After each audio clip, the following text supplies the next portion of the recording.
ጤና ይስጥልን ውድ ቤተሰቦቻችን እንደምን አላችሁልን? በዕለተ አርብ የምሽቱ የዝውውር ጉዳዮችን ብቻ ትኩረት አድርገን በምናቀርበው ፕሮግራም ዛሬም በድጋሚ ተገናኝተናል። የተለያዩ ርዕሰ ጉዳዮችን ወደ እናንተ እያደረስን በተለይ ባለፉት ጥቂት ቀናት የዝውውር ጉዳዮች ላይ ብቻ ትኩረት አድርገን ሰፋ ያሉ ቆይታዎችን እያደረግን እንገኛለን።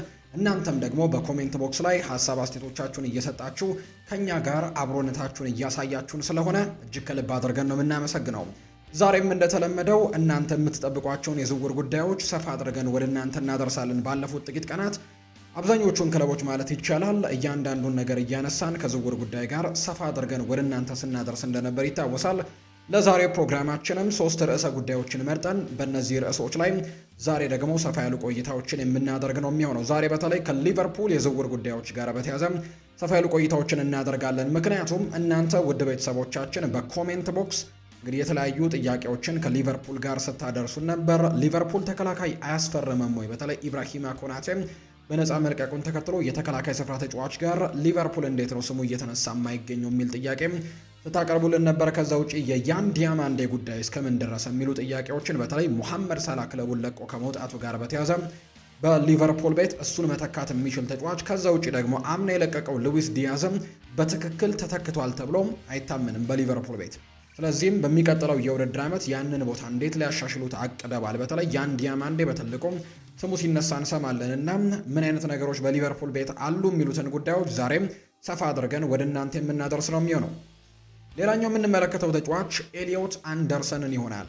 ይህ እንግዲህ በኖቲንግሃም ፎረስት እጅግ አስደናቂ የውድድር ዓመትን ያሳለፈው እንግሊዛዊ የአማካይ ስፍራ ተጫዋች በሁለት ክለቦች በተለይ በሁለቱ የማንቸስተር ከተማ ተቀናቃኝ ክለቦች መካከል በዝውውር ፉክክር እንደፈጠረም የሚታወቅ ጉዳይ ነው። እርግጥ ነው የመረጃ ምንጮች የሚያሳዩት አብዛኛው ግምት ወደ ሰማያዊው የማንቸስተር ሲቲ ክፍል ወይም ደግሞ ወደ ውሃ ሰማያዊ የማንቸስተር ሲቲ ክፍል የማምራት እድሉ ወደ ማንቸስተር ሲቲ የማምራት ትልቅ እድል እንዳለው ይፋ ተደርጓል። ነገር ግን ማንቸስተር ዩናይትዶችም አንዳንድ ዘገባዎች እንደሚጠቁሙት በዚህ ተጫዋች የዝውውር ጉዳይ ላይ ሙሉ ለሙሉ ተስፋ የቆረጡ አይደሉም። እንቅስቃሴዎችን ለማድረግ የሚሞክሩበት ጊዜ እንዳለም እየተገለጸ ይገኛል። ነገር ግን የመጀመሪያውን እንቅስቃሴ ያደረገው ግን ማንቸስተር ሲቲ መሆኑ ተረጋግጧል። ሰሞኑን ይህንን ተጫዋች ለማስፈረም የመጀመሪያ ጥያቄያቸውን ለኖቲንግሃም ፎረስት አቅርበው በኖቲንግሃም ፎረስት ውድቅ እንደተደረገ ይነገራል። ይህንን ተጫዋች ለማስፈረም እነዚህ ሁለት የማንቸስተር ከተማ ክለቦች ምንም እንኳን ፍላጎቱ ቢኖራቸውም ነገር ግን አንድ ትልቅ ነገር ሊገድባቸው እንደሚችል ይነገራል።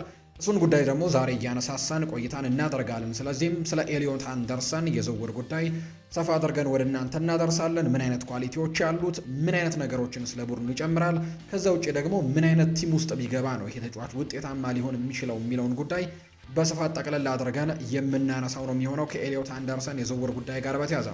ሌላኛው ለዛሬ የምናነሳው ጉዳይ የብራድሌይ ባርኮላን ጉዳይ ነው። ይህ ተጫዋችም በአውሮፓ ትልልቅ በሚባሉ ክለቦች ከሚፈለጉ ተጫዋቾች መካከል አንደኛው ነው። በተለይ ደግሞ በፓሪስ ሳን ዠርሜን ቤት ውስጥ አሁን የዴዜሬ ድዌ፣ የኦስማን ዴምቤሌ እና የክቪቻ ክቫራትስኬሊያን የቋሚ አስተላለፉን ሰብሮ መግባት አልቻለም። በተለይ በዚህ የውድድር ዓመት በአሰልጣኝ ሉዊስ ኤንሪኬ ስር አብዛኞቹን ጨዋታዎች ከተጠባባቂ ወንበር እየተነሳ በእርግጥ የሚቀየረው የመጀመሪያ ተጫዋች እንደሆነ ይነገራል። ነገር ግን በቋሚነት መጫወትን የሚፈልግ አይነት ተጫዋች ከመሆኑ ጋር በተያያዘ ደግሞ አውሮፓ ላይ በጣም በርከት ያሉ አማራጮች አሉት። በተለይ ከወደ እንግሊዝ ፈላጊዎቹ በጣም በርከት ያሉ እንደሆኑ ይነገራል። ሊቨርፑል ይፈልገዋል። ከዛ ውጪ አርሰናልም የዚህ ተጫዋች አድናቂዎች እንደሆኑ ይነገራልና ይህንን ተጫዋች ለማስፈረም ምናልባት እነዚህ ክለቦች ሊንቀሳቀሱ የሚችሉበትን አንድ ፍንጭ አግኝተዋል። ተጫዋቹ በዚህ የክረምት የተጫዋቾች የዝውውር መስኮት ፓሪስ ሳን ዠርሜንን ለቆ የፈረንሳዩ ክለብን ለቆ ሊወጣ የሚችልበት እድል እንዳለ የሚያሳዩ ፍንጮች እየተገኙ ይገኛሉ። ስለዚህ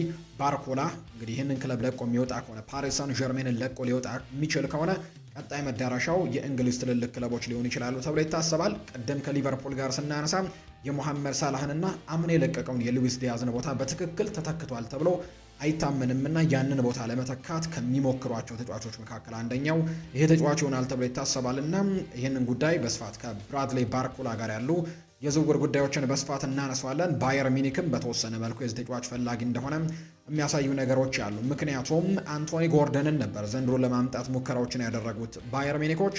ነገር ግን አንቶኒ ጎርደን ወደ ባርሴሎና ማምራቱን ተከትሎ አሁን ላይ ሌሎች አማራጮችን ይፈልጋሉ ተብሎ ይታሰባል። ከሉዊስ ዲያዝ ጋር ጥሩ ፉክክርን ማድረግ የሚችልን ተጫዋች ነገር ግን የብራድሊ ባርኮላ ግን ዋና ዓላማ በቋሚነት መሰለፍን ስለሆነ በባየር ሚኒክ ቤት ቢሄድም ተጠባባቂ የመሆን እድል ሰፊ እንደሚሆን ስለሚታወቅ ወደዛ የማምራት እድሉ ጠባብ ነው ተብሎ ይታሰባል። ከነዚህ ሶስት የዝውውር ጉዳዮች ጋር በተያያዘ ከብራድሊ ባርኮላ ከኤሊዮት አንደርሰን እና ከሊቨርፑል የዝውውር ጉዳዮች ጋር አያይዘን ዛሬ ሰፊ ቆይታን የምናደርገው። እናንተ ውድ ቤተሰቦቻችን ደግሞ ሀሳብ አስተያየቶቻችሁን ኮሜንት ቦክስ ላይ ስምና አድራሻችሁን እየጠቀሳችሁ ብታደርሱን እኛ መልሰን ወደ እናንተ ለማድረስ ያመቸናልና ስምና አድራሻችሁን እየጠቀሳችሁ ሀሳቦቻችሁን ልትጽፉልን ትችላላችሁ። ሰሞኑን በነበሩን ፕሮግራሞች ላይ በጣም በርከት ያሉ ቤተሰቦቻችን ስምና አድራሻቸውን እየጠቀሱ ሀሳቦቻቸውን አጋርተውናል። እነሱን ጉዳዮች ደግሞ እንመልከት። የመጀመሪያው ቤተሰባችን አሳምነው መራዊ የተባለ ቤተሰባችን ነው። ማንቸስተር ዩናይትዶች ሉዊስ ሃለን ቢያመጡት በጣም አሪፍ ነው፣ ነገር ግን ወጣት ተጫዋቾችን የመጠቀም ነገር ለምን ችላ እንዳሉ እኔ ሊገባኝ አልቻለም። ሃሪ አማስ እና ዲዬጎ ሊዮንን መጠቀም ይችሉ ነበር የሚል አይነት ሀሳብን እያነሳ ይገኛል። እንግዲህ ይሄኛው ርዕሰ ጉዳዮችን እንኳን ባይሆን ነገር ግን ማንቸስተር ዩናይትዶች በዚህ የክረምት የተጫዋቾች የዝውውር መስኮት በተለይ የሉክ ሾው እድሜ መግፋትና እንግዲህ ዘንድሮ ምንም እንኳን 38 ጨዋታዎችን በማንቸስተር ዩናይትድ የፕሪሚየር ሊግ ሲዝን ላይ ሙሉ ጨዋታዎችን ቢሰለፍም ነገር ግን ከዚህ በፊት እንደምናውቀው አይነት ሉክ ሾው አልነበረም እና ያንን ቦታ በትክክል መጠገን ይፈልጋሉ። ስለዚህ ሉዊስ ሆለን ከሚመለከቷቸው ተጫዋቾች መካከል አንደኛው ነው። ነገር ግን በሌሎቹን ታዳጊዎች ለምን እንደማይጠቀም አይገባኝም ሲል ነው እንግዲህ አድማጫችን አሳምነው መራዊ የተባለ ቤተሰባችን የላከልን፣ ከልብ እናመሰግናለን። አያይዞ ግን ሌላም ጉዳይ ጽፎልናል። በማንቸስተር ዩናይትድ ዙሪያ ያለው የዝውውር ጉዳይ ጥሩ ነው፣ ነገር ግን በመጀመሪያ መውጣት ያለባቸው ተጫዋቾች ላይ እየተሰራ አይደለም። የሚወጡ ተጫዋቾች እነማን ናቸው? ተነግሯቸው ክለብ ቢፈልጉ የተሻለ ይሆን ነበር ሲል ነው አሳምነው መራዊ የተባለ ቤተሰባችን ሀሳቡን የላከልን። ከልብ አድርገን እናመሰግናለን ስለምሳተፍ።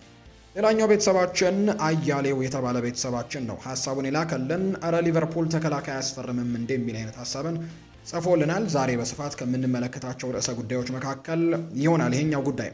ሌላኛው አንለይ ታዬ የተባለ ቤተሰባችን ነው። አንለይ ነኝ፣ የሊቨርፑል መረጃ ምን አዲስ ነገር አለ? በተለይ ደግሞ ዲያማንዴ ዝውውር ምን ደረሰ የሚል ጥያቄን አቅርቦልናል። እሱንም ዛሬ ከምንመለከታቸው ከሊቨርፑል ጉዳዮች ጋር ሰፋ አድርገን ከምንመለከታቸው ነጥቦች መካከል ይሆናል ተብሎ ይጠበቃል። ሌላኛው ቤተሰባችን ደግሞ ሰላም ፏዴ እንዴት ነህ? የቼልሲ ዝውውሮችን ሰፋ አድርገህ ብታቀርብልን፣ አዲስ ነኝ ከአዲስ አበባ ብሎናል። ስለምትጽፉልን ስለምትከታተሉን እጅግ ከልብ አድርገን ነው የምናመሰግነው። የቼልሲንም ጉዳዮች እንዲሁ ለማንሳት እንሞክራለን በዛሬው ፕሮግራማችን ላይ። ትናንትና በነበረው ፕሮግራማችን ላይ አንድ ጥያቄን ወደ እናንተ አድርሰን ነበር። እናንተ ውድ ቤተሰቦቻችን እንድትሳተፉበት ባለፉት ጥቂት ቀናት ከዓለም ዋንጫ ጋር በተያያዘ በተለይ ተከታታይ ጥያቄዎችን ወደ እናንተ እያደረሰን እንገኛለን። ትናንትና በነበረው ፕሮግራማችን ላይ ደግሞ ወደ እናንተ ያደረስነው ጥያቄ በዚህ በ2026 በሜክሲኮ በአሜሪካና በካናዳ በሚዘጋጀው የዓለም ዋንጫ ላይ 3 ተጫዋቾች ለስድስተኛ ጊዜ ነው ተሳትፎን የሚያደርጉት።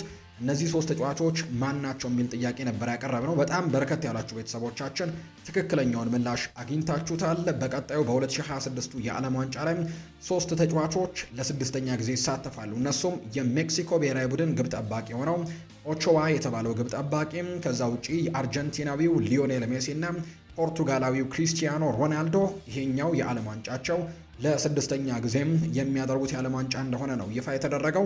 ሰሞኑን ግን ከክሪስቲያኖ ሮናልዶ ጋር ካነሳን አይቀር ሮቤርቶ ማርቲኔዝ የሰጡት ሀሳብ ነበር። ክሪስቲያኖ ሮናልዶ በቀጣይ ሀገሩ ፖርቱጋል እንዲሁ ደግሞ ስፔን እና ሞሮኮ በሚያዘጋጁት በጣምራ በሚዘጋጀው የ2030 የዓለም ዋንጫ ላይ የመሳተፍ ብቃቱ አለው።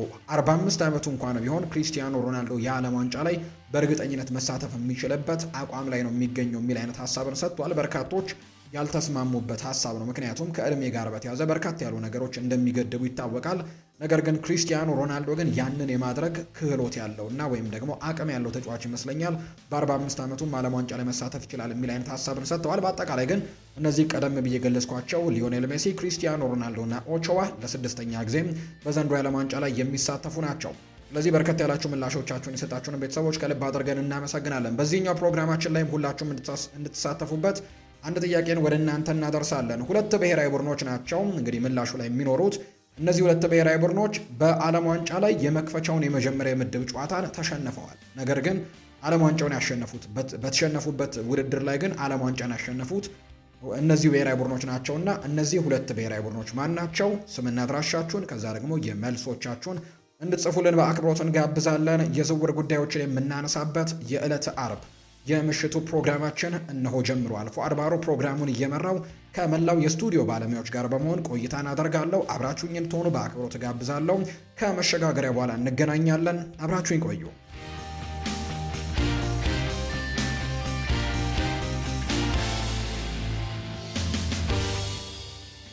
ከመሸጋገሪያው በኋላ በድጋሚ ተመልሰን መጣን። ውድ ቤተሰቦቻችን የመጀመሪያውን ርዕሰ ጉዳያችንን ወደ እናንተ እናደርስ። ከኤሊዮት አንደርሰን ጋር የተያዙ ጥቂት መረጃዎችን ወደ እናንተ እናደርሳችሁ። በዚህ የክረምት ተጫዋቾች የዝውውር መስኮት በእርግጠኝነት ይፈጸማሉ ተብለው ከሚጠበቁ ዝውውሮች መካከል አንደኛው የኖቲንግሃም ፎረስቱ ተጫዋች ኤሊዮት አንደርሰን ወደ የትኛው ክለብ ይቀላቀላል የሚለው ጉዳይ ካልሆነ በስተቀር ሁለት ክለቦች በተለይ ሁለቱ የማንቸስተር ከተማ ክለቦች በጣም በትልቁ ነው የሚፈልጉት ይህንን ተጫዋችና እንግዲህ በዚህ የዝውውር መስኮት ይፈጸማሉ ተብለው ከሚጠበቁ የዝውውር ጉዳዮችና ምናልባት ግን ረጅም ጊዜያቶችን ሊወስዱ ይችላሉ ተብለው ከሚገመቱ ዝውውሮች መካከል አንደኛው ነው። ይሄ እንግዲህ የኒውካስል ዩናይትድ የአካዳሚ ምሩቅ እንደሆነ ይነገራል። በተለይ ኒውካስል ዩናይትዶች በፒኤስአር ጉዳይ ላይ ወይም ደግሞ በይሄ በፋይናንሻል ወይ በፕሮፊት ኤንድ ሰስቴናቢሊቲ ሩል በምንለው ላይ በጣም ችግር ውስጥ በነበሩበት ጊዜ ከአካዳሚ ተጫዋቻቸው አንድ ተጫዋችን አውጥተው በመሸጥ እንግዲህ ንጹህ ትርፍን ማግኘት በሚፈልጉበት ሰዓት ነው ይህንን ተጫዋች ወደ ኖቲንግሃም ፎረስት እንደሸኙት የምናስታውሰው። ነገር ግን አሁን ላይ ይህ ተጫዋች ግን በጣም በርከት ያሉ ገንዘቦችን የሚያወጣ በጣም ውድ ተጫዋች ሆኖ በኖቲንግሃም ፎረስት ራሱን ያረጋገጠ ተጫዋች ሆኗል። በኖቲንግሃም ፎረስት በተለይ ባለፉት የውድድር ዓመታት በጣም ጥሩ የሚባል ተጫዋች መሆኑን በተደጋጋሚ እያሳየ ይገኛል። በዚህ የውድድር ዓመትም ለኖቲንግሃም ፎረስት በጣም ጥሩ እንቅስቃሴዎችን አሳይቷል። በተለይ ማንቸስተር ዩናይትድ እና ማንቸስተር ሲቲ ይህንን ተጫዋች በትልቁ እንዲፈልጉት ያደረገን አቋም ነው ዘንድሮ እያሳየ የሚገኘው። ከዛ ውጭ ግን በእንግሊዝ ብሔራዊ ቡድን በአሰልጣኝ ቶማስ ቱሄል ስር ደግሞ በተደጋጋሚ ጥሪ የሚቀርብለት ከዛ ውጭ በተደጋጋሚ ጊዜ ደግሞ የቡድኑ ወሳኝ ከሚባሉ ተጫዋቾች መካከል ዋነኛው ተጫዋች የሆነበትን የውድድር ዓመታቶችን እያሳለፈ ይገኛል በኖቲንግሃም ፎረስት ቤት። ከዛ በኋላ ግን አሁን ወደ ትልልቅ ደረጃዎች መሻገር የሚችልበት ደረጃ ላይ እንዳለ በርካቶች ያምናሉ። ምክንያቱም በኖቲንግሃም ፎረስት ቤት በጣም ጥሩ ነገሮችን ካደረገ በኋላ በሚቀጥሉት የውድድር ዓመታት በትልልቅ መድረኮች እርግጥ ነው ዘንድሮ በዩሮፓ ሊግ ላይ ረጅም ርቀቶችን ከክለቡ ኖቲንግሃም ፎረስት ጋር ማድረግ ችሏል። ነገር ግን ከዛም በላይ በአውሮፓ ቻምፒየንስ ሊግ መሳተፍ የሚችል ከዛ ውጭ ለዋንጫ መወዳደር የሚችል ቡድን መቀላቀልን ከዛ ውጭ የተወዳጁ የእንግሊዝ ፕሪሚየር ሊግ ደግሞ ግርጌ አካባቢ ማጠናቀቅን ሳይሆን ቶፕ ሆኖ ደግሞ ከላይ ሆኖ ማጠናቀቅ የሚችል አይነት ፐርፎርማንስን የሚያሳይ አይነት ተጫዋች ስለሆነ በርካታ በተለይ እንግዲህ የቅርብ ጊዜ ተንታኞች የቀድሞ ተጫዋች የነበሩ ሰዎች አሁን ላይ ወደ ትልቅ ደረጃ መሸጋገር የሚችል አይነት ተጫዋች አድርገው ይህንን ተጫዋች ይገልጹታል፣ ኤሊዮት አንደርሰንን። ይሄ ዝውውር መስኮት ደግሞ ያም የሆነበት ወይም ያም የሚፈጸምበት የዝውውር መስኮት ይመስላል። ኤሊዮት አንደርሰን ኖቲንግሃም ፎረስትን ለቆ ወደ አንደኛው ትልቅ ክለብ ሊቀላቀል የሚችልበት እድል እንዳለ እየተነገረ ነው። ነገር ግን የኖቲንግሃም ፎረስቶች ይህንን ተጫዋች የመሸጫ ዋጋ እጅግ በጣም ከፍተኛ እንደሆነ የሚያሳዩ መረጃዎች አሉ። በተለይ ይህንን ተጫዋች ከቀድሞ ዝውውሮች ጋር እያነጻጸሩት ነው። ለምሳሌ ያክል ዴክላን ራይስ ወደ አርሰናል የተቀላቀለበትን ዝውውር አንስተዋል የኖቲንግሃም ፎረስቱ ባለቤት ኢቫንጀሎስ ማሪናኪስ። ከዛ ውጪ ደግሞ ከብራይተን ወደ እንዲሁ ሊቨርፑል የተቀላቀለበትን የሞይስ ካይሴዶንም የዝውውር ዋጋ ጭምር ተመልክተው እዚህ ተጫዋች ላይ ከ120 ሚሊዮን ፓውንድ በላይ እንደሚፈልጉ የሚያሳዩ ነገሮችን በተደጋጋሚ ጊዜ እየሰማን እንገኛለን። ምናልባት ማንቸስተር ዩናይትድን እና ማንቸስተር ሲቲን ይህንን ዝውውር በትልቁ እንዳይገፉ ሊያደርጋቸው የሚችለው ብቸኛው ምክንያት ይሄኛው ተጫዋቹ ላይ የተለጠፈው ከፍተኛ ዋጋም እንደሆነ ይነገራል። ሁለቱንም ክለቦች በተመሳሳይ መልኩ ያስማማ እንደሆነ እየተነገረ ነው። 120 ሚሊዮን ፓውንድ ሁለቱም ክለቦች ለዚህ ተጫዋች የማውጣት ብዙም ፍላጎት የላቸው።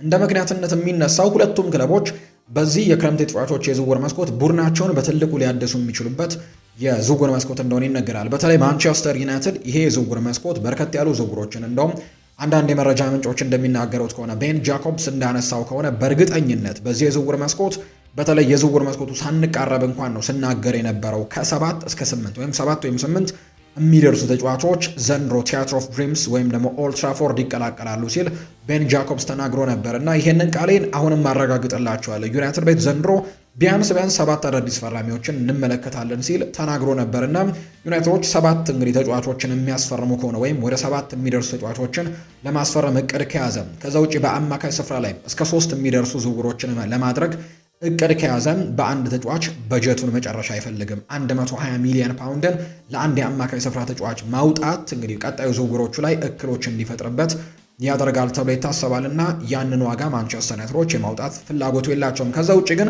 የሚሰሙ ነገሮች ደግሞ አሉ።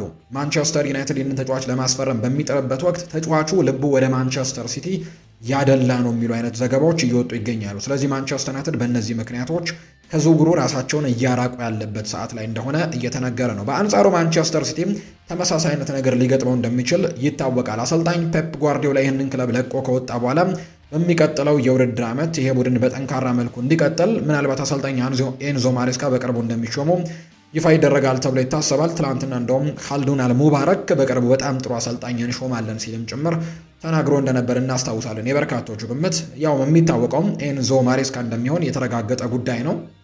እንግዲህ ኤንዞ ማሬስካ ሲመጣ ደግሞ አሰልጣኝ ፔፕ ጓርዲዮላ ብቻ የተሳናበትበት ስብስብን አይደለም የሚያገኘው። ሌሎች የለቀቁ ተጫዋቾች አሉ። የዚህ ቡድን የረጅም ጊዜ ማገር የነበረው በርናርዶ ሲልቫ የዚህ የውድድር ዓመት የቡድኑ ካፕቴን የነበረው ተጫዋች ይህንን ክለብ ለቆም መውጣቱ የሚታወቅ ጉዳይ ነው። በሚቀጥለው የውድድር ዓመት በኢቲያድ አንመለከተው። ሌላኛው የተከላካይ ስፍራም ተጫዋች ሲፈለግ የሚሆንበት ከዛ ውጭ በአማካይ ስፍራ ላይም በደንብ ማገልገል የሚችለው ጆን ስቶንስም ይህንን ክረምት የመጨረሻ የውድድር ዓመቱ እንደነበር ገልጾ ከክለቡ ጋር የተለያየ ሌላኛው ተጫዋች እንደሆነ ይነገራል። ሌሎችም ከመልቀቅ ጋር ስማቸው የሚነሱ ተጫዋቾች ያለው ለምሳሌ ያክል ሮድሪ አሁንም የተረጋገጠ ጉዳይ አይደለም። ልቡ ወደ ሪያል ማድሪድ የማምራት ፍላጎት እንዳለው እየተነገረ ይገኛል።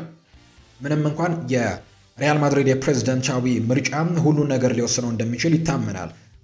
ፍሎሬንቲኖ ፔሬስ ፕሬዝደንት ሆነው የሚመረጡ ከሆነ የማሸነፍ እድላቸውም ሰፋ ያለ እንደሆነ ይነገራል። ሮድሪን የማምጣት ያን ያክል ፍላጎት የላቸውም የሚሉ ነገሮች ያሉ። ነገር ግን ኤንሪክ ሪኬልሜ ግን እንግዲህ በፕሬዝደንታዊ ምርጫውን የሚያሸንፍ ከሆነ መጀመሪያ የሚያደርጉት ሁለት ዝውውሮች ኤርሊንግ ሃላንድን እና ሮድሪን ማስፈረም ነው የሚል አይነት በምርጫ ቅስቀሳቸው ወቅት የተናገሩት ንግግር እንዳለ ይታወቃል። እርግጥ ነው ይሄ ሰዎችን ለማሳመን ወይም ምርጫውን ለማሸነፍ የተጠቀሙበት ቃል ሊሆን ይችላል። ነገር ግን የኤርሊንግ ሃላንድ ነገርን ወይም የኤርሊንግ ሃላንድን እንደዛ ብለን ካሰብነው ሮድሪ ጉዳይ ግን እንደዛ ይሆናል ተብሎ አይጠበቅም። ሮድሪ ምክንያቱም ከሪያል ማድሪድ ጋር ጥሩ የሚባል ግንኙነት ማድረግ ይፈልጋል። ወደ ሪያል ማድሪድም የማምራት ፍላጎቶች ከመኖሩ ጋር በተያዘም ሮድሪ ወደ ማድሪድ የሚያመራ ከሆነ እሱ መተካት ይኖርበታል። ከዛ ውጪ እነ ቲያኒ ራይንደርስ እና ኦማር ማርሙሽን ጨምሮ ሌሎችም ተጫዋቾች ይህንን ክለብ ለቀው ሊወጡ የሚችሉበት የዝውውር መስኮት ይሆናል ተብሎ ይገመታል። ስለዚህም እነዚህ ሁሉ ተጫዋቾች የሚለቁ ከሆነ ማንቸስተር ሲቲም እንዲሁ በርከት ያሉ ተጫዋቾችን አምጥቶ ቡድኑን ማጠናከር ይኖርበታል እና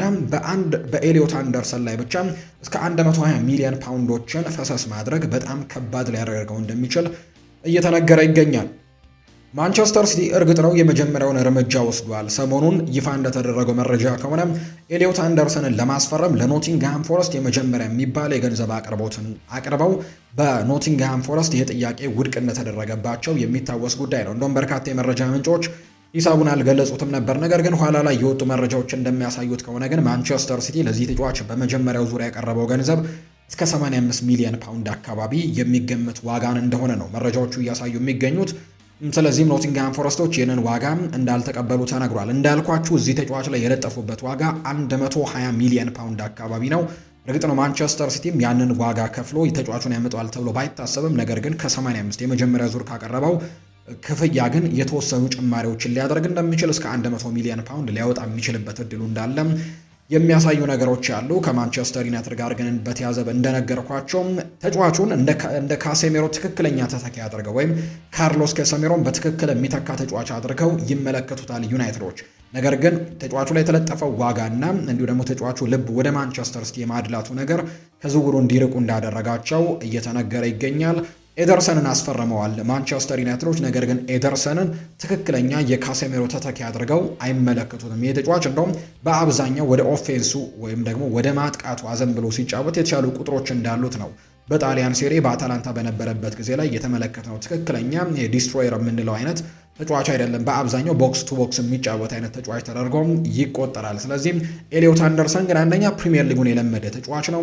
ከዛ ውጭ ደግሞ ለማንቸስተር ዩናይትድ ትክክለኛ ዝውውር ይሆናል ተብሎ ይታሰባል። ከማንቸስተር ዩናይትድ ፖሊሲ ጋርም በተያዘ እንግዲህ እድሜውም ከ26 ዓመት በታች ወይም ታዳጊ የሚባል ወይም ጥሩ እድሜ ላይ የሚገኝ ተጫዋች ነው። ረጅም ጊዜያቶችን ለማንቸስተር ዩናይትድ ማገልገል የሚችል ተጫዋች ነው። ፕሪሚየር ሊጉን ደግሞ በደንብ የለመደና የሰለጠነ አይነት ተጫዋች ከመሆኑ ጋር በተያዘ ዩናይትድ ለሚፈልጉት አይነት ዝውውር ይሆናል ተብሎ ይታሰባል። ነገር ግን ያልኳቸው ምክንያቶች ዩናይትድ እንዳያስፈርሙት ሊያደርጉት እንደሚችል ነው እየተገለጸ የሚገኘው። ይሄ ተጫዋች ምን አይነት እግር ኳስ ተጫዋች ነው የሚለውን ጉዳይ ደግሞ እንመልከት።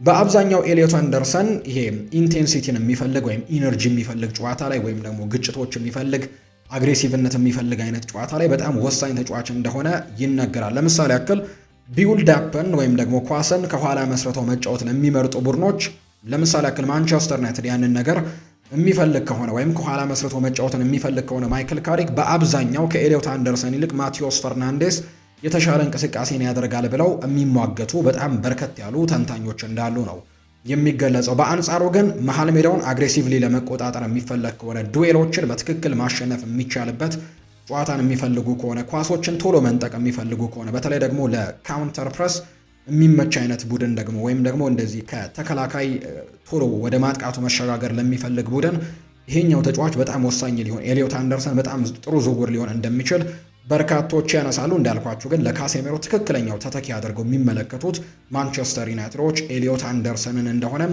ይፋ እየተደረገ ነው። ኤሊዮት አንደርሰን ላይ አንዳንድ የሚነሱ ቅሬታዎች አሉ። በተለይ በዚህ ውድድር ዓመት አንዳንድ እንግዲህ ቅሬታዎች ሲነሱበት ተመልክተናል። ለምሳሌ ያክል ጫናዎች በሚበዙበት ሰዓት ላይ ቶሎ ውሳኔዎችን ለመወሰን የሚቸገር አይነት ተጫዋች እንደሆነ ይነገራል እና ዲሲሽን ሜኪንጉ ኢንኮንሲስተንሲ ይኖረዋል የሚሉ አይነት ሀሳቦች ይነሳሉ። ታዲያ እነዚህ ጉዳዮች የሚኖሩት በጣም ጫና በሚበዛበት ሰዓት ላይ እንደሆነ ይነገራል። ከዛ ውጪ ሌላኛው እንደ ድክመት ካነሳ ነው እርግጥ ነው የአማካይ ስፍራ ተጫዋች እንደሆነ ይታወቃል። ከአማካይም ደግሞ ወደኋላ ዘንበል ብሎ የሚጫወት ተጫዋች እንደሆነ ይታወቃል እና የቁጥራዊ ነገሮቹን ከተመለከተን ይሄ ጎል የማስቆጠርና አሲስት የማድረጉ ነገር ላይ ግን ቁጥሮቹ አነስ ያሉ እንደሆነ የሚያሳዩ ቁጥሮች አሉ። ለምሳሌ ያክል በዚህ ውድድር ዓመት ከተመለከተን ኤሊዮት አንደርሰንን 38ቱንም የፕሪሚየር ሊግ ጨዋታዎች ነው ያደረገው። በአጠቃላይ ባደረጋቸው 38 የፕሪሚየር ሊግ ጨዋታዎች 4 ጎሎችን አስቆጥሮ 4 አሲስቶችን ማድረግ የቻለበትን የውድድር ዓመትን ያሳለፈው። ከአራቱ አሲስቶቹ ደግሞ ከምታስታውሱ ከሆነ ከማንቸስተር ዩናይትድ ጋር የተደረገው በተለይ ወደ መጨረሻዎቹ ሳምንታት አካባቢ ማንቸስተር ዩናይትድ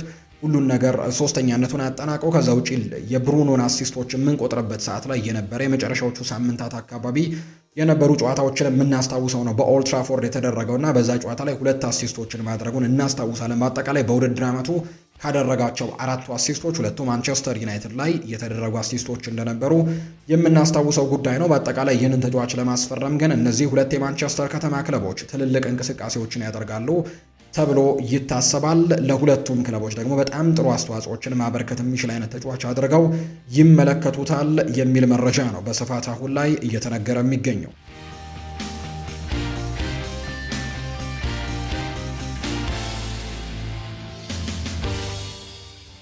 ከመሸጋገሪያውና ከውሃ ረፍት በኋላ በድጋሚ ተገናኘን። ውድ ቤተሰቦቻችን እያደመጣችሁን ስለሆነ እጅግ ከልብ አድርገን ነው የምናመሰግነው። የዝውውር ጉዳዮችን የምናነሳበትን የዕለተ አርብ የምሽቱ ፕሮግራማችንን እያደመጣችሁ ትገኛላችሁ። ሀሳብ አስተያየቶቻችሁን እንቀበላለን። ኮሜንት ቦክስ ላይ ስምና አድራሻችሁን እየጠቀሳችሁ አሁንም ሀሳቦቻችሁን መስጠታችሁን እንድትቀጥሉ ነው በአክብሮት የምንጋብዘው። ወደ ቀጣዩ ርዕሰ ጉዳያችን ነው የምናመራው። የሊቨርፑል ጉዳዮችን ደግሞ እንመልከት። በተለይ እንግዲህ ቀደም ብዬ መግቢያ ላይ እንደጠቀስኩላቸው በርከት ያሉ ቤተሰቦች የአዲስ ስፖርት ቤተሰቦቻችን ማለት ነው ከሊቨርፑል ጋር በተያዘ በጣም በርከት ያሉ ጥያቄዎችን እያደረሱን ይገኛሉ። በሚቀጥለው የውድድር ዓመት ይሄ ቡድን እንዴት ነው የሚሆኑት ይሄ ቡድን የሚለው አይነት ጥያቄዎች በትልቁ ይነሳሉ። ዘንድሮ በጣም ተቸግረው እንደነበረ የምናስታውሰው ጉዳይ ነው። ምክንያቱም የአውሮፓ ቻምፒየንስ ሊግ እንኳን ለመቀላቀል እስከ መጨረሻው ሳምንት መጠበቅ ነበረባቸው። በተለይ ከቦርንመዝ ጋር እስከ መጨረሻው ሳምንት ምናልባት ሊቨርፑል ተሸንፈው ቢሆን ኖሮና ቦርንመዝ የመጨረሻውን ሳምንት አሸንፈው ቢሆን ኖሮ የአውሮፓ ቻምፒየንስ ሊግን ቦታ ምናልባት ቦርንመዝ ሊያገኝ የሚችልበትና ሊቨርፑል ደግሞ ላያገኝ የሚችልበት እድሉ እንደነበራቸው የምናስታውሰው ጉዳይ ነው እና በጣም አስቸጋሪ የሚባል የውድድር ዓመትን ያሳለፉት አምና በጣም ጥሩ የሚባል ጊዜን በአርነ ስሎት የመጀመሪያ የውድድር ዓመታቸው ካሳለፉ በኋላ በተለይ አሰልጣኝ አርነ ስሎት የመጀመሪያ የውድድር ዓመታቸውን የርገን ክሎፕ ከለቀቀ በኋላ ይሄ ቡድን እንዴት ይሆናል በጣም ይቸገራል የሚሉ አይነት ሀሳቦች ሲነሱ ነበር። ምክንያቱም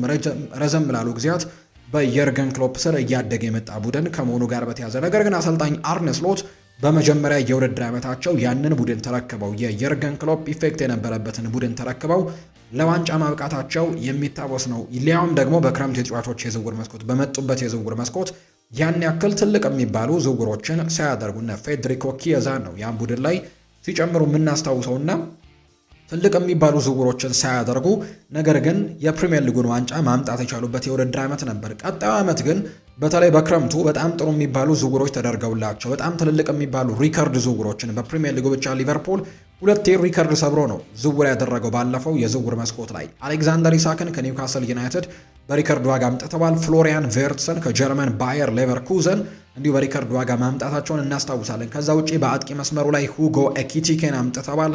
ከዛ ውጪ ደግሞ ሌላኛውን ተጫዋች ሚሎስ ኪርኬዝን አምጥተዋል። ጀረሚ ፍሪምፖንግን ያመጡበት የዝውውር መስኮት እንደነበር እናስታውሳለን። ቀደም ብሎ የተፈረመ ፊርማ ቢሆንም በቫሌንሲያ በውሰት የነበረው ግብ ጠባቂው ጆርጂያዊው ጆርጂ ማማርዳሽቪሊም እንዲሁም በዛ የዝውውር መስኮት የመጡ ተጫዋቾች እንደነበሩ እናስታውሳለን። ቡድኑ ላይ በጣም ጥሩ ጥንካሬዎችን የጨመሩበት የዝውውር መስኮት እንደነበር እናስታውሳለን። ፍሎሪያን ቨርትስ በጀርመን ምን አይነት ነገሮችን ሲያደርግ እንደነበር የምናስታውሰው ነው። ሊቨርፑል ከመምጣቱ በፊት በነበሩ 2 የውድድር ዓመታት ላይ የጀርመን ቡንደስሊጋ ምርጡ ተጫዋች የተባለው ፍሎሪያን ቨርትስ ነው ወደ ሊቨርፑል የመጣው። ከዛ ውጭ አሌክዛንደር ኢሳክ በኒውካስል ዩናይትድ ቤት ምን ያክል ትልቅ ተጫዋች እንደነበረ አሳይቷል። ሊቨርፑል ከመጣበት የውድድር ዘመን በፊት በነበረው አንድ የውድድር ዘመን ላይ ከሙሐመድ ሰላህ በመቀጠል ሁለተኛ ከፍተኛ ግብ አስቆጣሪ ሆኖ ያጠናቀቀበት የውድድር ዓመት እንደነበር እናስታውሳለን። ሚሎስ ኪርኬዝ በቦርንመዝ ምን አይነት ድንቅ እንቅስቃሴን ሲያሳይ የነበረ ተጫዋች እንደነበር የምናስታውሰው ነው። ጀረሚ ፍሪምፖንግን በባየር ሌቨርኩዘን በጣም ጥሩ የሚባል የማጥቃት ባህሪ ያለው ፉልባክ እንደነበር የምናስታውሰው ጉዳይ ነው። ነገር ግን ያው የነበሩበት ሊግና የነበሩበት ክለብ ሁሉንም ነገር ሊወሰን ቢችልም ከዛ ውጭ ደግሞ የመጡ ተጫዋቾችን ማዋሃድ ላይም ትልቅ ስራዎችን እንደሚጠበቅ ቢታወቅም ነገር ግን ጥሩ የሚባሉ ዝውውሮችን ያደረጉበት እንደነበር ባለፈው የዝውውር መስኮት የምናስታውሰው ነውና የመጣው ውጤት ግን ያንን የሚያመላክት አይደለም። ይባሱኑ የተባባሰ ቡድን እንደሆነ ተመልክተናል። አብዛኞቹ ሰዎች የሊቨርፑል የመውረድ ምልክቶች እያሳዩ የመጡት ወይም ደግሞ ሊቨርፑል መውረድ የጀመረው በዚህ የውድድር ዓመት ላይ አይደለም ብለው ያምናሉ። በተለይ ሻምፒዮን መሆናቸውን ባረጋገጡበት የውድድር ዓመት ላይ የመጨረሻዎቹ ጨዋታዎች አካባቢ በጣም የተቸገረ ቡድን እንደነበር በርካቶች ያነሳሉ። ያን የውድድር ዓመት ግን ኦልሬዲ ሻምፒዮን መሆኑን ስላረጋገጠና እንግዲህ ከዛ በኋላ ያደረጋቸው ጨዋታዎችን በጣም በትልቅ ፉክክርና በትልቅ ትኩረት ያደረጋቸው ጨዋታዎች ስላልሆኑ ነው ብለው በርካቶች ሲያነሱ ነበር። ነገር ግን የሊቨርፑል የአሰልጣኝ አርነ ስሎት ሊቨርፑል ግን የተወሰኑ መውረዶችና መዋዠቆች የታዩበት ግን ሻምፒዮን በሆኑበት የውድድር ዓመት የመጨረሻዎቹ ሳምንታት አካባቢ ጀምሮ ጥሩ ያልሆኑ ምልክቶችን ይታዩ እንደነበር ነው። በተለይ የቀድሞው የሊቨርፑል ሌጀንድ ተጫዋች የሆነው ስቴቨን ጄራርድ ያንን ነገር እንዳነሳው በርካቶቻችን የምናውቀው ነውና ዘንድሮ ደግሞ እጅግ አስቸጋሪ ጊዜያቶችን አሳልፈዋል። እንግዲህ የአውሮፓ ቻምፒየንስ ሊግን በመጨረሻ ላይ ቢያገኙም ነገር ግን ጥሩ የሚባለውን የውድድር ዓመት የሚጠበቀውን አይነት ሊቨርፑል ሳያስመለክተን ነው ይሄ ውድድር ዓመት የተጠናቀቀው። በሚቀጥለው የውድድር ዓመት እንዴት ነው ራሳቸውን የሚያዘጋጁት? በጣም በትልቁ የሚጠየቅ ጥያቄ ነው። ምክንያቱም ይሄ ቡድን በጣም በርከት ያሉ ለውጦችን በቀጣይ የውድድር ዓመት እንመለከትበታለን። አንደኛ ሌጀንድ የሚባሉ ተጫዋቾች በተለይ በዚህ ቡድን ውስጥ በትልቁ እንደ ሌጀንድ ከምናነሳቸው ተጫዋቾች መካከል አንደኛው የሆነው ግብፃዊው ሙሐመድ ሰላም በዛ ኮሪደር ላይ ወይም ደግሞ በግራው የማጥቃት ክፍል ላይ ዘንድሮ እንመለከተው። ምክንያቱም ከሊቨርፑል ጋር መለየቱ የተረጋገጠ ተጫዋች ነው። ሌላኛው አንድሪው ሮበርትሰንም የሚሎስ ኪርኬዝ ወደዚህ ቡድን መምጣት እርግጥ ነው የጨዋታ ደቂቃዎቹን አሳጥሮበት እንደሆነ የሚታወቅ ጉዳይ ነው። ነገር ግን ሮበርትሰንም በዚህ ክለብ ውስጥ በተለይ በየርገን ክሎፕ ስር በጣም ጥሩ እንቅስቃሴዎችን ሲያሳዩ ከነበሩ ተጫዋቾች አንደኛው ተጫዋችንም እንግዲህ ሊቨርፑሎች ሸኝተዋል በዚህ የክረምት የተጫዋቾች የዝውውር መስኮት። ከዛ ውጭ ግን ያልተጠበቀው የኢብራሂማ ኮናቴም መለያየት ይፋ ተደርጓል። ኢብራሂማ ኮናቴም ሊቨርፑልን በድርድሩ ላይ ወይም ደግሞ ኮንትራት በማራዘም ድርድር ላይ ለረጅም ጊዜያቶች ይህንን ቡድን ደጅ ካስጠና በኋላም እንግዲህ በማይሆን ሰዓት ክለቡን ጥሎ መውጣቱ የምናስታውሰው ጉዳይ ነው። ከኮንትራት ነፃ እንዲሆን ወይም ደግሞ ከኮንትራት ነፃ እንደሚሆን በጣም ለረጅም ጊዜያቶች እየታወቁ ከዚህ ቡድን ጋርም በጣም ሰፊ ድርድሮችን ካደረገ በኋላ በመጨረሻ ይህንን ቡድን አውላላ ሜዳ ላይ ጥሎ እሱ በነፃ ኮንትራት ወደ ሪያል ማድሪድ እንደሚያመራም የተረጋገጠ ጉዳይ ሆኗል። እርግጥ ነው ያቀረባቸው ጥያቄዎች በሊቨርፑል ዘንድ ተቀባይነትን አላገኙም። ምክንያቱም ሊቨርፑሎች ከፍተኛ ደሞዝን ነው ከዚህ ተጫዋች የተጠየቁት ወይም ደግሞ በጣም ከፍተኛ የሚባል ገንዘብን የደሞዝ ገንዘብን ነው ኢብራሂማ ኮናቴ ለሊቨርፑል በኮንትራት ድርድሩ ወቅት እንዳቀረበ የሚነገረው። ሊቨርፑሎች ያንን ክፍያ የመክፈል አቅሙን አጥተው ሳይሆን ነገር ግን በቡድን ውስጥ ደግሞ የክፍያ ስርዓቶችን እንዳያዛባባቸው በማለት ነው። ለሱ ከፍተኛ ደሞዞችን የሚያቀርቡ ከሆነ ወይም ደግሞ የሚከፍሉ ከሆነ ሌሎች ተጫዋቾችም እንደዚህ አይነት ጥያቄዎችን አንስቶ መምጣታቸው እንደማይቀር በርካቶች ያምናሉና በዚህ ምክንያት ሊቨርፑሎች እና ሪቻርድ ሂውዝ በጭራሽ ይህንን ነገር ሊቀበሉት አልቻሉ። ኢብራሂማ ኮናቴን በመጨረሻ ኮንትራቱን ሳያራዘም እንግዲህ በመጨረሻው ጨዋታ ላይ ልሰናበታችሁ ስላልቻልኩኝ በጣም አዝናለሁ። ከዚህ ቡድን ጋር በጣም ትልልቅ ታሪኮችን ሰርተናል። በማለት እንግዲህ 2021 አካባቢ ላይ ከአረቢ ለብዚሽ የመጣው ተጫዋች በነፃ ኮንትራት ሪያል ማድሪድን መቀላቀሉ የሚታወቅ ጉዳይ ነውና ሊቨርፑሎች አሁን በጣም ትልልቅ ስራዎች ይጠብቋቸዋል። ዊንግ ቦታ ላይ በተለይ የክንፍ ቦታ ላይ ሙሐመድ ሳላህን መተካት ይጠብቅባቸዋል። ከዛ ውጪ ለሚሎስ ኪርኬዝ ሌላ ተፎካካሪ የሚሆን ተጫዋች ማምጣት ይጠበቅባቸዋል። ከዛ ውጪ ኢብራሂማ ኮናቴንስ መተካት የሚችል የተከላካይ ስፍራ ተጫዋች ማምጣት ይኖርባቸዋል ወይስ ደግሞ በወጣቶቹ ተጫዋቾች ለመቀጠል ሙከራዎችን ያደርጋሉ ተብሎ እንግዲህ ይጠበቃል የሚለው ጉዳይ በትልቁ የሚነሳ ጉዳይ ነው። እነዚህ እንግዲህ ቦታ በቦታ ለመተካት ነው። መሐመድ ሳላህን ስለወጣባቸው ያ ቦታ ላይ ሌላ ተጫዋች ያስፈልጋቸዋል። ይህን እንግዲህ ተጫዋችን በተጫዋች ለመተካት ነው እንጂ ሌሎች መጠናከር ያለባቸው ቦታዎች ላይም ዝውውር ማድረጋቸው እንግዲህ አይቀርም ተብሎ ነው የሚታሰበው። ስለዚህ የትኞቹን ዝውውሮች ላይ ያደርጉ ይችላሉ ወይ በትልቁ የሚጠየቅ ጥያቄ ነው። በተለይ በተከላካይ ስፍራ ላይ ከሊቨርፑል ጋር በተደጋጋሚ ስማቸው የሚነሱ ተጫዋቾችን ከዚህ በፊት ሰምተናል። ለምሳሌ ያክል ማርኮስ ሴንሲ አንደኛው ተጫዋች እንደነበር እናስታውሳለን። ከቦርንመዝ በነፃ ኮንትራት እንግዲህ እንደሚለቅ የተረጋገጠ ተጫዋች ነበር። ነገር ግን ተጫዋቹ አሁን ወደ ቶትንሃም ለማምራት መስማማቱ የሚታወቅ ጉዳይ ነው። አርጀንቲናዊው የተከላካይ ስፍራ ተጫዋች ማርኮስ ሴንሲ በዚህ የክረምት ተጫዋቾች የዝውውር መስኮት ግን ሊቨርፑሎች ይህንን ነገር ሲመለከቱት ነበር። እስከ መጨረሻው ጊዜ ድረስ ግን በኢብራሂማ ኮናቴ ተስፋ ነበራቸው። በተለይ እነ ሪቻርድ ሂውዝ ኮንትራቱን ሊያራዝም እንደሚችል ግምቶች እንደነበራቸው ነው የሚነገረው። ነገር ግን በመጨረሻም አልተሳካም። ክለቡን ለቆ ወጥቷልና አሁን ራሳቸውን ማጠናከር የሚኖርባቸው ሰዓት ነው። ቨርጂል ቫን ዳይክ አለ፣ ለሱም ተተኪ ይፈልጋል። ምክንያቱም አሁን ላይ እድሜው እየገፋ እየሄደ ይገኛል። በዚህ የውድድር ዓመት በተለይ ደግሞ በጣም ጫናዎች በዝተውበት እንደነበር የምናስታውሰው የውድድር ዓመት እንደሆነ ይታወቃልና በሚቀጥሉት የውድድር ዓመታቶች ይሄ ተጫዋች የግድ መተካት አለበት። እድሜው እየገፋም ከመሆኑ ጋር በተያያዘ በሚቀጥለው ክረምት ደግሞ ከኮንትራት ነፃ ከሚሆኑ ተጫዋቾች መካከል አንደኛው ነው ኔዘርላንዳዊው የተከላካይ ስፍራ ተጫዋች ቨርጂል ቫን ዳይክ። ይህን የውድድር ዓመት እንኳን ቢቀጥልላቸው በሚቀጥሉት የውድድር ዓመታቶች ስለሱ ተተኪም በደንብ ማሰብ ይኖርባቸዋል። ከዛ ውጭ ግን በዛ ቦታ ላይ ሊኖሩ የሚችሉት ዘንድሮ በተከላካይ መስመር ላይም ሲቸገሩ እንደነበር እናስታውሳለን። ከዛ ውጭ ኢብራሂማ ኮናቴ መልቀቁን ተከትሎ ደግሞ ምናልባት ሌሎች ዝውውሮችን ማድረግ የማይችሉ ከሆነ ሁለት ወጣት ተጫዋቾችን ነው ሊመለከቱ የሚችሉት። አንደኛው በፍሬንች ሊጓን ሲጫወት የነበረውና ባለፈው የጥር ተጫዋቾች የዝውውር መስኮት ማስፈረማቸውን ያረጋገጡት ጀረሚ ዣኳ ይህንን ቡድን በክረምት ይቀላቀላል ተብሎ ይታሰባል። ከፍሬንች ሊጓን ነው የሚመጣው። በጣም ታዳጊ የሚባል ተጫዋች ነው። አንደኛ ሊጉን አልለመደውም፣ ሁለተኛ ደግሞ በጣም ወጣት የሚባል ተጫዋች ነው። ገና ራሱን ማብሰልና በደንብ ደግሞ እንግዲህ ማደራጀት የሚጠበቅበት ተጫዋች ከመሆኑ ጋር በተያዘ ሊቸገር ይችላል የሚሉ ነገሮች ይነሳሉ ከጀረሚ ጃክዌ ጋር በተያዘ። ሌላኛው በዚህ ቡድን ውስጥ የሚገኘው ጂኦቫኒ ሊዮን ነው። እሱ ደግሞ አምና ነው በጣም ከጣሊያን ሴሪ የመጣው። ነገር ግን በጉዳት ምክንያት ይህንን የውድድር ዓመት ማድረግ አለመቻሉን እናስታውሳለን። ከበድ ያለ የኤሲኤል ጉዳት ገጥሞት እንግዲህ ለረጅም ጊዜያቶች ሊቨርፑልን ሳያገለግል መቅረቱ የምናስታውሰው ነው እና ይሄም ተጫዋች ቢሆን አንደኛ የጉዳት ችግሮች ያሉበት ነው። ኤሲኤል ቶሎ የሚለቅ አይነት ነገር አይደለም። ምናልባት በሚቀጥለው የውድድር ዓመትም የተወሰኑ ፈተናዎች ሊገጥሙት እንደሚችሉ ይታመናል። ምክንያቱም በርከት ያሉ ኤሲኤል የገጠማቸው ተጫዋቾች በዚያ መልኩ ሲቀጥሉ እንመለከታለን። ጉዳቱ ሌሎች ነገሮችን ይዞበት ሲመጣም የተመለከትናቸው ተጫዋቾች በጣም በርከት ያሉ ናቸው እና በሚቀጥለው የውድድር ዓመትስ በረጅም ጊዜያቶች የተጫዋች ሊያገለግል ይችላል ወይ? ከዛ ውጭ ደግሞ እንዲሁ በፕሪሚየር ሊግ ውስጥ ልምዱን አካብቷል ወይ? ወጣት ከመሆኑ ጋርም በተያዘም በጣም ሊቸገሩ ይችላሉ ተብሎ ስለሚታመን ሊቨርፑሎች በዛ ቦታ ላይ የግል ተጫዋች ማስፈረም ይጠበቅባቸዋል ተብሎ ይታመናል። ከፕሪሚየር ሊጉ ከሚመለከቷቸው ተጫዋቾች ወይም የተከላካይ ስፍራ ተጫዋቾች መካከል አንደኛው ሚኪ ቫን ደቬን እንደሆነ ይነገራል። ሊቨርፑል ምናልባት ጥያቄ የሚያቀርብለት ከሆነ ይህ ተጫዋች አይኑን ሳያሽ የመርሲሳይዱን ክለብ ሊቀላቀል የሚችልበት እድሉ እንዳለው የሚያሳዩ መረጃዎችን በተደጋጋሚ ሲወጡ እንመለከታለን።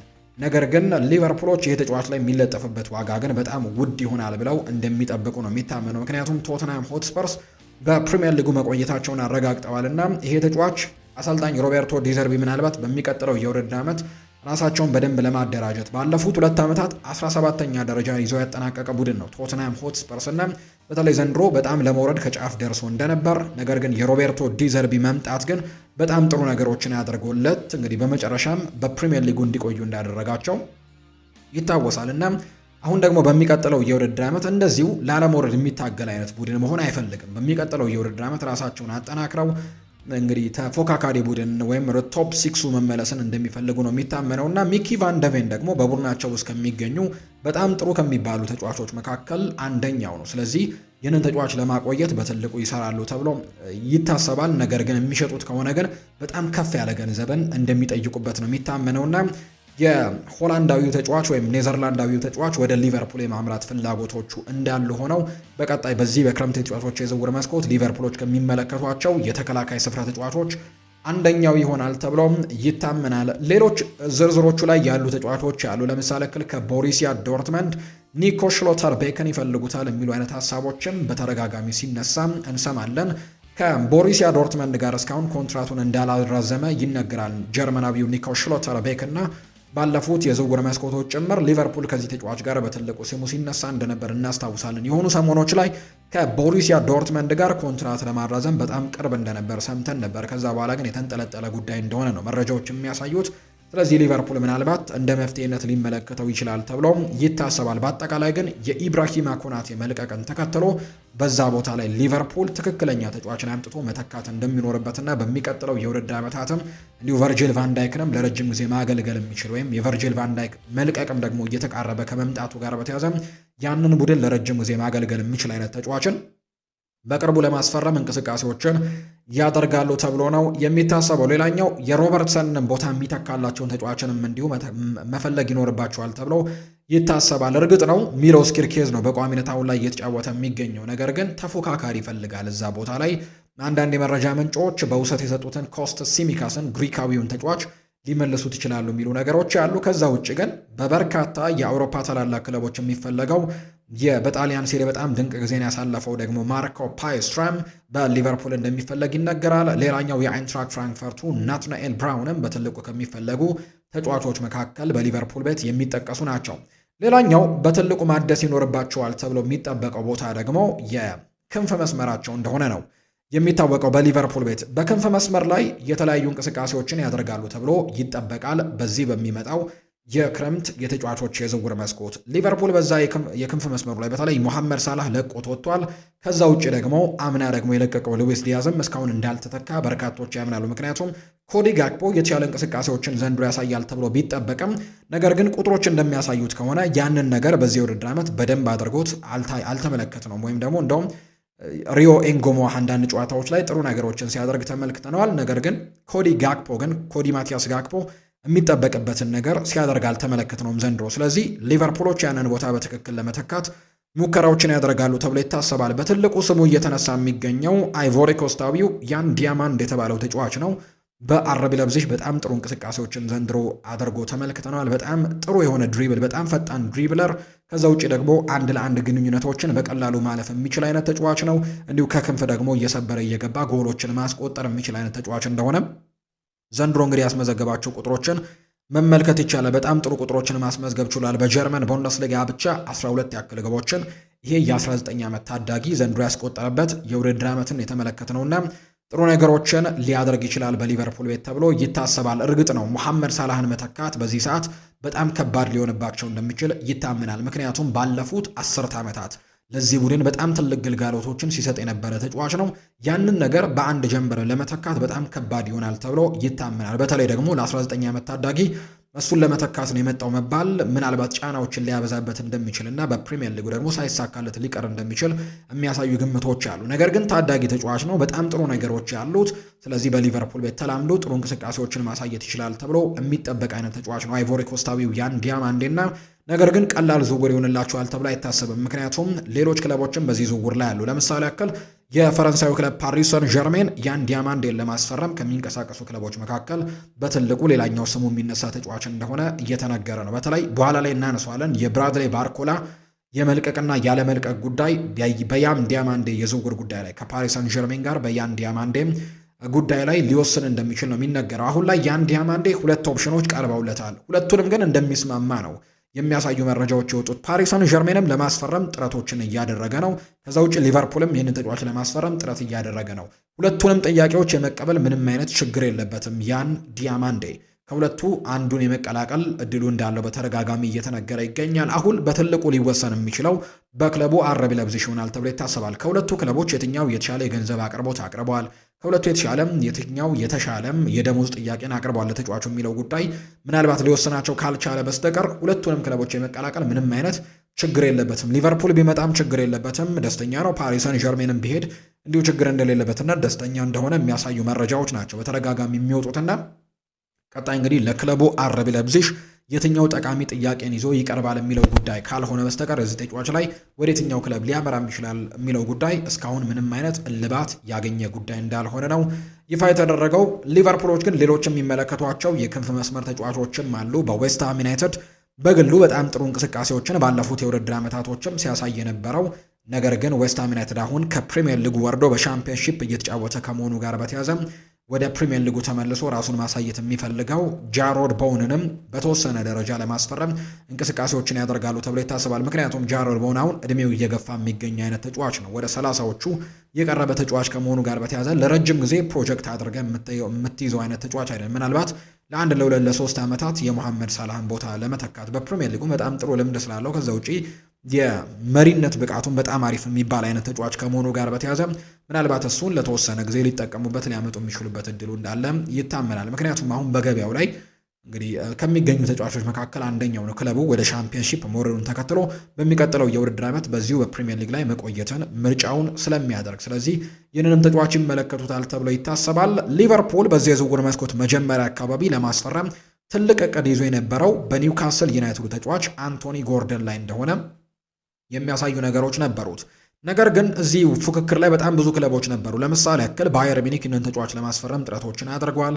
ከዛ ውጪም አርሰናልም አንቶኒ ጎርደን ለማስፈረም የተለያዩ እንቅስቃሴዎችን ሲያደርግ ተመልክተነዋል። በመጨረሻም ግን ሁሉንም ማሸነፍ የቻለው የስፔኑ ክለብ ባርሰሎና ነው። ወዲያው እንግዲህ ወደ ዝውውሩ በገባም በጥቂት ጊዜያቶች ውስጥ ነው ይህንን ዝውውር አጠናቆት መውጣቱ የሚታወሰውና ሊቨርፑል ይህንን ተጫዋች እንዳጡት ይታመናል። በተለይ ተጫዋቹም የመርሲሳይድ ተወላጅ ነው። የዛው የሊቨርፑል ከተማ ተወላጅ ነው። እርግጥ ነው ለኤቨርተን ተጫውቶ ነው ያደገው ወይም በኤቨርተን ቡድን ውስጥ ነው የተመለከትነው። ሁለቱም መርሲሳይድ ከተማ ውስጥ የሚገኙ ክለቦች ናቸው ሊቨርፑልም ኤቨርተንም። ነገር ግን ወደ ኤቨርተን ሄዶ ተጫውቶ ቢያድግም ነገር ግን ትልቁ ፍላጎቱም በሊቨርፑል የመጫወት ፍላጎት እንደነበረው ይነገራል። የሊቨርፑል ደጋፊ እንደነበር የሚያሳዩ ነገሮች ነበሩት። በመጨረሻም ግን ሳይሳካለት ቀርቶ እንግዲህ በኒውካስል ዩናይትድ ካሳለፈ በኋላ አሁን ወደ ስፔን ተሻግሮ በባርሴሎና ቤት በሚቀጥለው የውድድር ዓመት እንመለከተዋለን እና እሱን የማግኘት እድላቸውን አሁን ላይ አጥተውታል። ሌሎች አማራጮችን ይመለከታሉ ተብሎ ይታሰባል። እንዳልኳችሁ ያን ዲያማንዴ ዣሮድ ቦውን እና ሌላኛው የአርቢ ላይፕዚግ ተጫዋች የሆነው አንቶኒዮ ኑሳ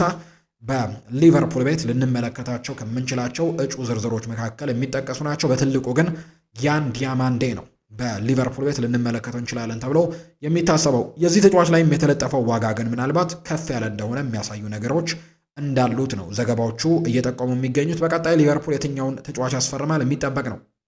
በአማካይ ስፍራ ላይ አሌክስ ስኮትን ጨምሮ ሌሎች ሊመለከቷቸው የሚችሏቸው ተጫዋቾች እንዳሉ ይነገራል። ሊቨርፑል በአማካይ ስፍራ ላይ በተለይ ጠበብ ያለ ዴብዝ እንዳለው ነው በርካቶች የሚያምኑት። እርግጥ ነው እነ ፍሎሪያን ቬርትስ ተጨምረዋል። ነገር ግን ዶሚኒክ ሶቦስ ላይ ከዛ ውጭ አሌክሲ ማካሊስተር እና ግራቨንበርች በዛ ቦታ ላይ ቢኖሩም በተለይ ከርቲስ ጆንስ ይሄ ክረምት ምናልባት ሊለያይ የሚችልበት የክረምት የተጫዋቾች የዝውውር መስኮት ሊሆን እንደሚችል የሚያሳዩ ነገሮች ያሉት። ኢንተር ሚላን ይህንን ተጫዋች ለማስፈረም ጥረቶችን እያደረገ ነው የሚገኘው።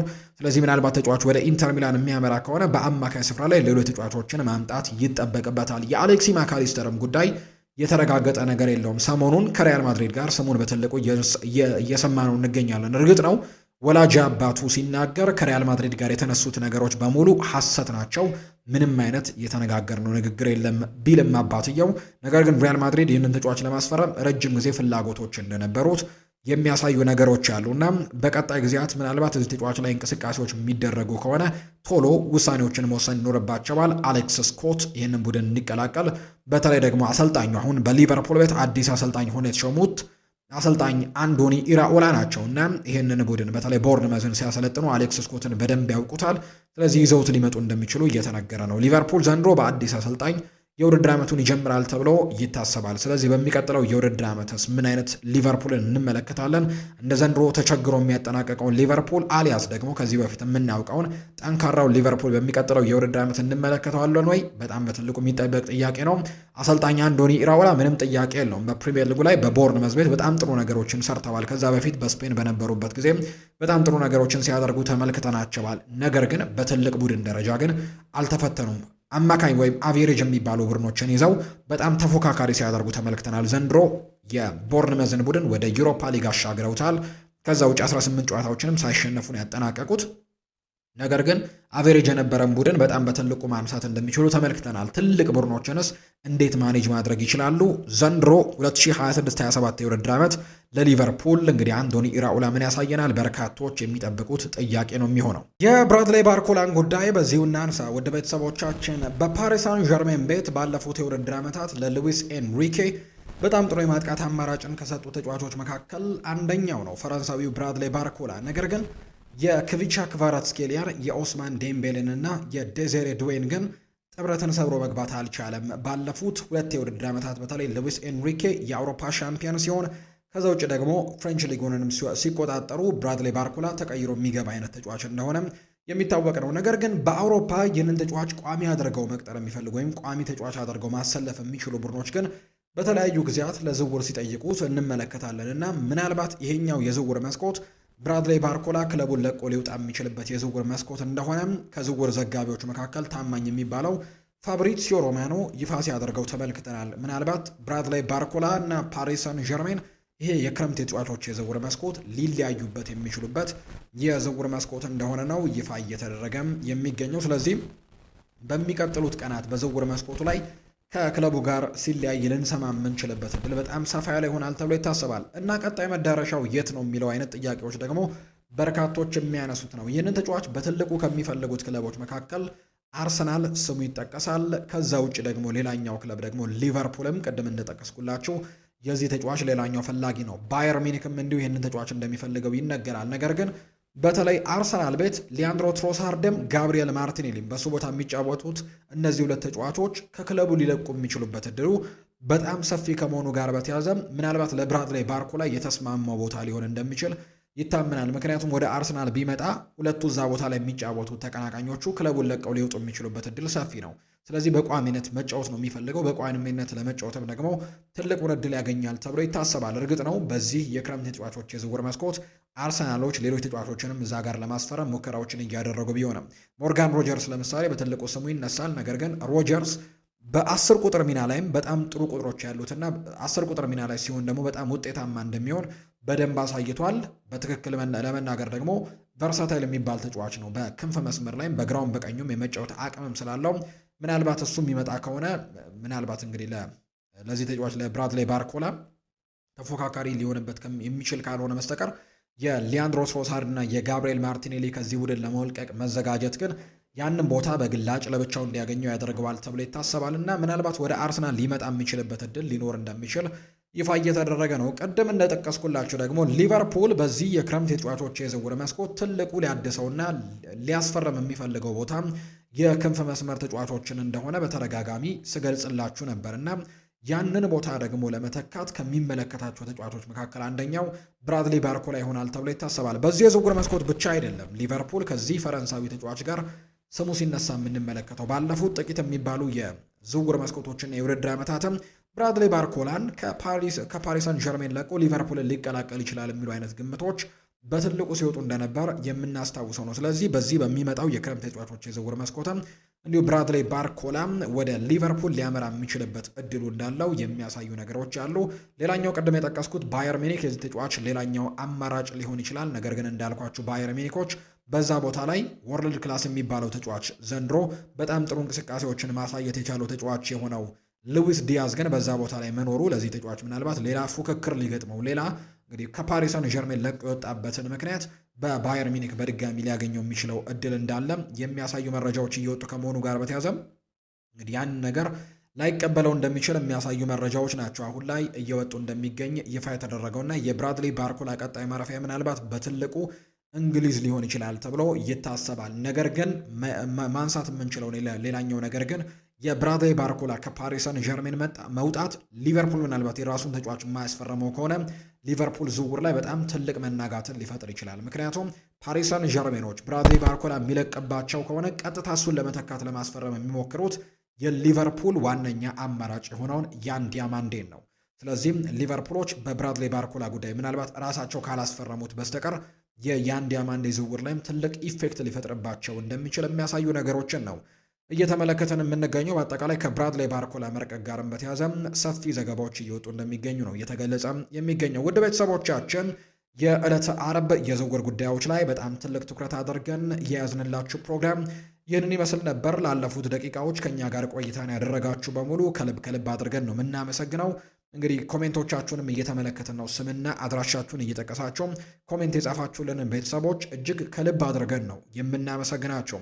ስለምትጽፉልን፣ ስለምትከታተሉን፣ እስከ መጨረሻው ከኛ ጋርም ስላላችሁ ከልብ አድርገን እናመሰግናለን። ታዲያ እንዳይረሳም ለዚህ ቻናል አዲስ ከሆናችሁ ወይም ደግሞ ይህንን ቻናል ለመጀመሪያ ጊዜ ተቀላቅላችሁ እየተመለከታችሁ ካላችሁ ሰብስክራይብ የምትለዋን በተን እየተጫናችሁ የቤተሰባችን አባል እንድትሆኑ እንጋብዛችኋለን። ከዛ ውጭ ደግሞ ጠዋትም ከሰዓትም የምንለቃቸውን የዝውውር ጉዳዮችና ስፖርታዊ መረጃዎችን በትኩሱ ለእናንተ እንዲደርሱ ደግሞ የደውል ምልክቷን ብትጫኑ ሁሌ ኖቲፋይ ትደረጋላችሁና የደውል ምልክቷን እንድትጫኑ በአክብሮት እንጋብዛችኋለን። እኛን ማበረታታት የምትፈልጉ ከሆነ ደግሞ ይህንን ቪዲዮ ሁላችሁም ላይክ እንድታደርጉት ነው በአክብሮት የምንጋብዘው። ፉአድ ባህሩ ይህንን ፕሮግራም ከመላው የስቱዲዮ ባለሙያዎች ጋር ከካሜራው ጀርባ ሆነው በጣም በርከት ያሉ ስራዎችን የሚሰሩ የስቱዲዮ ባለሙያዎች ጋር በመሆን ይህንን ፕሮግራም ወደ እናንተ ስናደርስ ቆይታን አድርገናል። ስለተከታተላችሁኝ፣ ስላደመጣችሁኝ ከልብ አድርጌ አመሰግናለሁ። በነገው ምሽት የዝውውር ፕሮግራማችን ደግሞ ሌሎች ርዕሰ ጉዳዮችን፣ ሌሎች ደግሞ ሰፊ የዝውውር ጉዳዮችን ይዘን በድጋሚ የምንገናኝ ነው የሚሆነው። ስለማን እንድንሰራላችሁ ትፈልጋላችሁ? ኮሜንት ቦክስ ላይ ልትጽፉልን ትችላላችሁ። የዛሬ ፕሮግራማችንን እዚህ ጋር በቃን። መልካም ምሽት እንዲሆንላችሁ ነው በአክብሮት የምመኘው።